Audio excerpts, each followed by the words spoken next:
والذین ہاجروا فی اللہ من بعد ما ظلموا لنبوئنہم فی الدنیا حسنہ۔ آپ کو معلوم ہے کہ پچھلے رکوع میں تذکرہ چل رہا تھا کہ یہ لوگ قسم اٹھا کے کہتے ہیں کہ قیامت قائم نہیں ہوگی۔ اللہ نے فرمایا کہ ضرور قائم ہوگی، کیونکہ اگر قیامت قائم نہ ہو تو حساب و کتاب پھر کیسے ہوگا انسانوں کا۔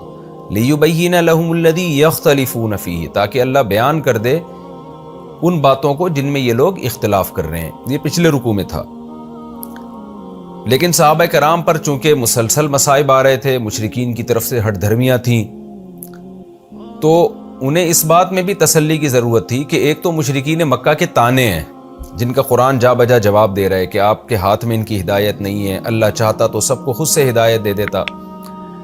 لیکن کچھ تکلیفیں وہ تھیں جو ان کو جسمانی طور پہ دی جا رہی تھی۔ حضرت بلال حبشی رضی اللہ تعالیٰ عنہ کے سینے پہ پتھر رکھے جاتے تھے، خباب ابن ارت رضی اللہ تعالیٰ عنہ کو گرم انگاروں پہ لٹایا جاتا تھا۔ تو یہ مکہ میں وہ اذیتیں تھیں جو جسمانی اذیتیں تھیں۔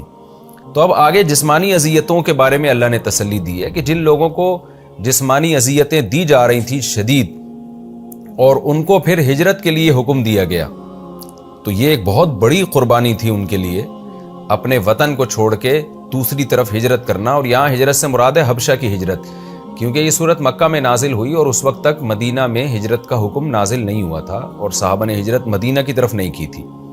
تو حبشہ میں، جن میں حضرت عبداللہ بن مسعود رضی اللہ تعالیٰ عنہ بھی تھے، نجاشی کی طرف ان کو بھیجا گیا۔ جعفر طیار رضی اللہ تعالیٰ عنہ بھی تھے، جنہوں نے نجاشی کے دربار میں بڑی زبردست تقریر کی تھی، پھر سورہ مریم کی تلاوت کی جس سے نجاشی رو پڑا۔ تو انہیں حکم دیا گیا حبشہ کی طرف ہجرت کرنے کا۔ پھر بعد میں اللہ تعالیٰ نے مدینہ کی طرف ہجرت کا حکم دیا، کیونکہ مدینہ میں ایک مسلمانوں کی ایک مضبوط ریاست بن چکی تھی۔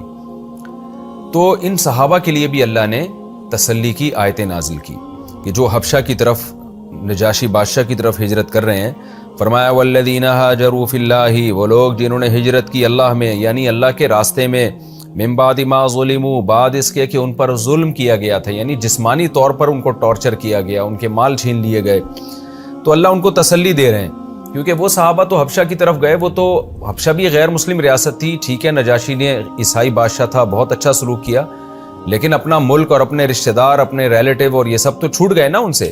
تو قرآن ان کو تسلی دے رہا ہے کہ لَنُبَوِّئَنَّهُمْ فِي الدُّنْيَا حَسَنَةً، وہ تسلی رکھیں ہم ضرور ضرور دنیا میں بھی ان کو اچھا ٹھکانہ دیں گے، یعنی عنقریب دنیا میں بھی تمہارے لیے کسی اسٹیبل جگہ پہ جو تمہاری ہی ریاست ہو، تمہارا ہی ملک ہو، اس میں تمہیں ٹھہرنے کی ایک جگہ دیں گے، اور اس سے مراد ہے مدینہ۔ چنانچہ نبی صلی اللہ علیہ وسلم کی دعوت جو مکہ میں تو لوگ اس کو ایکسیپٹ نہیں کر رہے تھے، لیکن مدینہ والوں کے دل نرم تھے۔ مدینہ سے مختلف وفود آتے، جب مدینہ والوں کو پتہ چلا کہ بھئی مکہ میں اس طرح محمد صلی اللہ علیہ وسلم نے نبوت کا دعویٰ کیا ہے، تو وہ تفتیش کے لیے آنا شروع ہوئے، اور آتے اور آپ سے ملتے اور آپ کے معجزے دیکھتے اور آپ کی تعلیمات سن کے اسلام قبول کرتے اور آپ سے بیعت ہونا شروع ہو گئے۔ اور مدینہ میں اتنے لوگ مسلمان ہو گئے، بہت سے تو جنہوں نے نبی کو دیکھا نہیں وہ بھی مسلمان ہو گئے۔ اور پھر مدینہ ایک ایسی جگہ بنی نبی صلی اللہ علیہ وسلم کے لیے اور مسلمانوں کے لیے، ایسی سوٹیبل جگہ جہاں نبی صلی اللہ علیہ وسلم ہجرت کر سکتے تھے۔ تو آپ صلی اللہ علیہ وسلم نے وہاں ہجرت کی اور آپ کا شاندار استقبال ہوا۔ آپ مدینہ کے امیر ٹھہرے، آپ ہی مدینہ کے بادشاہ بھی آپ ٹھہرے، مدینہ کے جو امیر تھے، جنگی کمانڈر تھے، قاضی تھے، تمام عہدے آپ صلی اللہ علیہ وسلم کو ملے وہاں پہ، اور اہل اسلام کی وہاں عزت ہوئی۔ تو اس کے بعد یہ جو وفد تھا عبداللہ بن مسعود رضی اللہ تعالیٰ عنہ اور جعفر طیار کا، یہ لوگ پھر مدینہ چلے گئے۔ تو اللہ نے اپنا وعدہ اس طرح پورا کیا کہ ان کو ایک مضبوط ٹھکانہ دے دیا۔ آگے اللہ فرماتے ہیں وَلَأَجْرُ الْآخِرَةِ أَكْبَرُ، یہ تو دنیا میں ہم تمہیں اجر دیں گے کہ مدینہ میں اچھا ٹھکانہ دے دیا، لیکن آخرت کا اجر تو اس سے بھی بڑا ہے۔ لَوْ كَانُوا يَعْلَمُونَ، کاش یہ لوگ یعنی کافر لوگ بھی یہ باتیں جان لیں کہ تم جن پر ظلم کر رہے ہو انجام انہی کا اچھا ہونے والا ہے۔ تو جن کا اچھا انجام ہوا، جنہوں نے ہجرت کی، تو ان کے لیے آخرت کا انجام اچھا کیوں ہے، اس کی اللہ آگے وجہ بیان کر رہے ہیں۔ الذین صبروا، یہ وہ لوگ ہیں جنہوں نے صبر کیا، وعلی ربہم یتوکلون، اور یہ انہوں نے اپنے رب پر یہ توکل کرتے ہیں۔ اللہ کا حکم آیا کہ بھئی مکہ چھوڑ دو، یہاں دین پر چلنا ممکن نہیں ہے، تو کتنے تحفظات تھے، پتہ نہیں یہ غیر کنٹری میں جا رہے ہیں، نجاشی عیسائی بادشاہ ہے، وہ نبی صلی اللہ علیہ وسلم کی نبوت کا سن کے اور ہی سیخ پانا ہو جائے، ہمیں قتل نہ کر دے. لیکن اب کوئی آپشن ہی نہیں تھا نا. تو جب انسان کے پاس کوئی آپشن نہیں ہوتا تو شریعت کا حکم یہ ہے کہ یہ دیکھا جائے کہ کم نقصان کس میں ہے. ایک جگہ نقصان یقینی ہے، یعنی دو اصول اختیار ہوتے ہیں. ایک تو یہ کہ دو نقصانوں میں سے کم نقصان کس میں ہے. نمبر 2 یقینی کس میں ہے اور غیر یقینی کس میں. تو مکہ میں رہتے ہوئے زیادہ نقصان کا خطرہ بھی تھا اور وہ نقصان بھی یقینی تھا. حبشہ جانے میں ایک تو نقصان بھی کم ہونے کا خطرہ تھا اور اس کا بھی امکان تھا کہ وہ کم نقصان بھی نہ ہو، مکمل پناہ دے دے آپ کو، کیونکہ نجاشی کے حالات جو ان کے سامنے آئے وہ تعریفیں آئی تھی کہ وہ نرم دل بادشاہ ہے. تو ایسے موقع پہ شریعت کہتی ہے کہ آپ اسباب اختیار کریں اور پھر اللہ پہ توکل کریں، نتیجہ اللہ پہ چھوڑ دیں. تو ان حضرات نے ایسا نہیں کیا کہ ان حالات میں کفر کی طرف چلے گئے، بلکہ اپنا فیوچر اللہ کے حوالے کیا کہ کوئی بات نہیں، ہم اللہ کے لیے قربانی دیں گے، اپنے دین سے پیچھے ہم نہیں ہٹیں گے. اسی کو اللہ نے توکل سے تعبیر کیا، یعنی اللہ پر اعتماد، کہ رزق دینے والی ذات، ٹھکانہ دینے والی ذات اللہ کی ذات ہے. تو صبر بھی کیا اور اللہ پر توکل اور اعتماد بھی کیا. وما ارسلنا من قبلك الا رجالا نوحي اليهم فاسالوا اهل الذكر ان كنتم لا تعلمون. اللہ نے صحابہ کو تسلی دی. دوبارہ اللہ مشرکین مکہ کی طرف آتے ہیں، کیونکہ ڈیبیٹ بھی چل رہی ہے، ہجرتیں بھی ہو رہی ہیں، مناظرے بھی ہو رہے ہیں، تسلیاں بھی ایک ہی ٹائم پہ نازل ہو رہی ہیں. سارے کام اس زمانے میں ایک ہی وقت میں ہو رہے تھے.